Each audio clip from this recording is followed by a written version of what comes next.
একটি বছর অপেক্ষা করে থাকি এই এক মাসের জন্যে। এক মাসে বাঙালিদের সব প্রধান উৎসবগুলি হয়।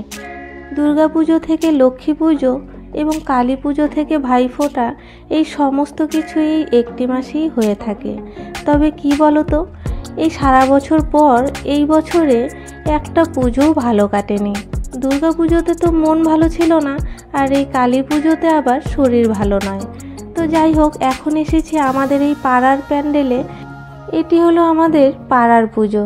ওই যে দেখো, আরতীয়রা কি সুন্দর সেজে এসেছে। এক বছর আমিও অনেক সেজেছিলাম। দীপাবলির দিন এখানে উদ্বোধন হয় নেতা মন্ত্রীদের দিয়ে। তো আজও এসেছে। তো এখানে উদ্বোধনের সময় অনেকেই থাকে, সবাই সেজে গুজে আসে, তারপর সবাই সংবর্ধনা দেয়।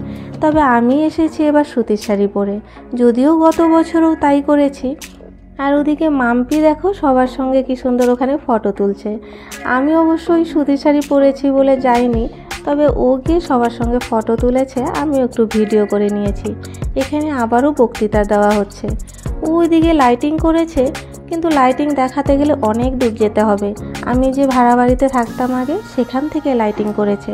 তো ওদিকে আর যাইনি, তাই আজ আর তোমাদের লাইটিং দেখাতে পারবো না, কারণ প্যান্ডেল হয়েছে এদিকে, লাইটিং অনেক দূরে হয়েছে।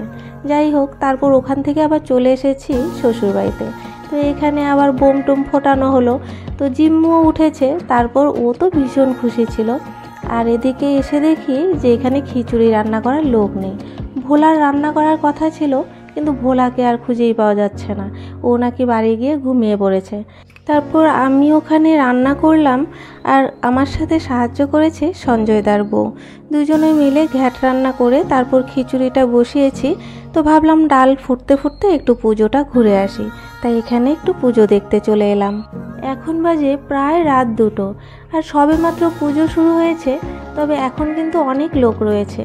যদিও সারা রাত আমরা জেগেছি, তখন অনেকেই চলে গিয়েছিলেন। আমি আবারও চলে এসেছি খিচুড়ির এখানে। এখন চাল দিয়ে নাড়ানাড়ি করছি, কারণ চাল দেওয়ার পর মাঝে মাঝে না নাড়লে নিচে লেগে যায়। তারপর আবারও একটু পুজো দেখতে আসছি। তবে এখন আমার রান্না হয়ে গিয়েছে। তো এসে দেখছি এখানে এক ঠাকুমা আরতি দিচ্ছে। এই বয়সে এত সুন্দর আরতি দিচ্ছেন, তাই এটাও একটু ভিডিও করে নিলাম। তো যাই হোক, এরপর আর ভিডিও করিনি। সারা রাত জেগে আমরা কিন্তু প্রায় 5:30টার দিকে বাড়ি গিয়েছিলাম।